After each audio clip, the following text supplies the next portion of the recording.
Alright, well I gotta go to work today, but right now until the new semester starts, I'm only working afternoons and a little into the evening, so like half days. And that means I got mornings off and I can do some work here in my workshop in the morning before I go to work. Well, I've got a pretty good system going on right now. I'll show you right here. I've actually got all of the large holes cut into that piece, and now I've got a different bit that's a better dedicated bit to use for these guide holes right here, to cut the guide holes into that piece. And now I've got almost like a little factory setup right here on my drill press right here. I've got a piece of steel clamped down right here that exactly puts my piece here exactly at the halfway point. And I've got this piece of wood set up right here as a support for the long end. And then when I get over here, when it starts getting too far out this side, I got this support over here to catch this end of it. So basically now, since I already have the lines marked from the other day, all I've got to do is set the piece up here and then line it up, drill it, scoot it over, drill it, scoot it over, and drill it. And it's making this whole process actually pretty fast. And of course, once these guide holes are all drilled in all the pieces, I can switch out the bit, and makes it much easier to line up the large holes correctly, because, where's it at? Yes. The large hole saw here, it's got this drill bit in the middle of it. It's the exact same size, so it'll line up just perfectly and make sure that everything is consistent, but also as fast as possible. So that's where I'm at right now. Alright, I was hoping to get all 4 pieces done before I went to work today, but I ran into some issues with my drill press here. The type of chuck that's on here, I forget what they call it, but basically it's taper fit. It's kind of pressed up on there. Whole thing fell off. So I tried to press it back on, worked for a few cuts, and then it fell off again. And it just kept happening over and over again. So finally I thought, okay, I'm gonna really lay on this hard when there's no bit in there, obviously, to really press it back in. And I was really putting some oomph on it, and suddenly this whole handle broke loose. And this little key in there kind of let go. So I took all that out, cleaned that up, reset the key. Now that's good. Put all this back together as good as I could after cleaning it up and everything else. And it's been holding up since that last time. It lasted for 2 more pieces. And then, oh yes, during that process, I'm trying to really hammer on everything. It's a long story, but basically I bent my little guide pin here, as you can see. This little ladder for the leveling of this thing, or whatever you call it, I don't know. But anyway, one problem after another with my drill press. Finally got it all sorted out, got back to cutting, but it took some time out of my day. And now I've successfully finished 3 of these uprights. I've got 1 left. Maybe I can do that this evening, but maybe not. My neighbors will be busy by then, and I don't want to disturb them, so I don't know. There's always tomorrow.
Probably mentioned it before, but one of the handy things about having the tiles up here is that it works as a pretty good grid.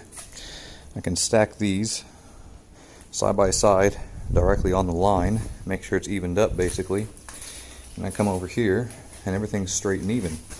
Even take this base plate, I put it over here, line it up there, come over to this side, and it's basically lined up there too. It makes my life a lot easier. Well, got one set of uprights done. This will be the front that faces out. This will be the back upright. This will be the right or left side, but front and back right here. You can see here where the chuck had fell off and wobbled around, kind of scarred this up. I'll have to clean that up, but I've already went through and welded this all together. However, like down here you can see the welds are pretty clean, really no issue. But I haven't welded in a while, and these are new rods I've never used before, so I was trying to figure out my current. Ended up getting some ugliness in here and a little bit of splatter and stuff up here, so I've been going through with a grinder and just kind of cleaning it up right now. But once it's all cleaned up, I can wipe the whole thing down with some sort of, I don't know, degreaser and paint it, and then start on the other one. I still have to bore out those holes and then weld this stuff together here. Alright, I wanted to start cleaning up my shop area here. It's a little too late to be using the tools, but not too late to use a broom and then clean it up real fast with the vacuum, the shop vac. But I've been collecting all these old cords that I can reuse for various purposes, and I've just kind of thrown them about. I gotta find a place for them. I've got that big blower fan, whatever you call it, that type of fan that I bought not too long ago. That's not really needed right now, so it's just sitting down there on a chair. Got a toolbox, my welder and everything all cleaned up, but I need to build some shelves out here, some metal shelves, probably right against this wall, because as you can see, I've got like no space. I mean, over here I've got some brooms and a squeegee and a little trash area and things stacked up here. Then I've got these two beams ready to be put on the drill press. I've got these two holders that I use for either holding the beams or just hanging stuff off of, like my chain hoist, trash bag. Got my shop back here. Various things on those shelves. I got some fresh water to drink. I got a sink right there. I've got some extra wood stuff. This half of the rack is done right there. Air compressor, some other things hanging on the wall. This whole corner has become chaotic. I've stacked stuff up top, stacked stuff down the bottom, and then stacked stuff in front of it and beside it. And now the whole top of my bench over here is all chaos. So, solution to that is to build some shelves, but one project at a time. Right now I'm just going to work around this stuff, and then after I get the squat rack done, I'll worry about putting some shelves in here. But show you this so far. This would be the front of it, just like the one you see online. It's the open of the C-beam right there, or I'm sorry, the C-channel right there. This is the front of the squat rack. That's the back. Both openings are facing the same direction, so that you can have the securing nut that holds the adjustment. Because see, the pin that goes in here to hold the bar is actually a giant nut and a bolt. So the nut goes in, or the bolt goes in here, and it's going to have a real thick washer welded on it to stop it, so it sticks out here no matter what. And then you put the giant nut on the back to secure it in place. This prevents anything from hitting that on both the front and the back. If this were to be flipped around, then you wouldn't be able to use the inside of the rack basically, because the teeth, the lips would be facing this way, and you wouldn't be able to get inside there to the rack to actually hook the bar on. So having the opening facing back on both of them ensures that you can use the inside of the rack with the safeties, or you can use the outside of the rack without the safeties. It's your choice. That, as you see, is it's not like C-channel up there like this one is. This will have holes drilled in it, and I'll hang a bar from there, and you hang attachments, run bands, whatever you want up there. But down here is low profile and flat. You can see that you can go right over it and it won't affect your stance at all. So you can go as wide as you want without the squat rack getting in the way. I've got my safety pins here. I got two sets, so I got two on each side. Now the way this is set up, I'll show you here. you just slide this in the front and go straight on through to the back.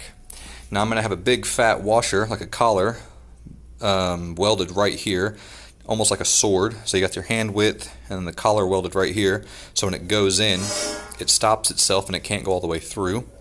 And that'll also leave about the same amount of distance sticking out of the back. And the reason for that is so that if somehow, miraculously, anything heavy enough is able to bend this thing like a noodle, it won't be so short that it just pops right out and lets go. It'll bend, but it'll still come up and grab on to each side.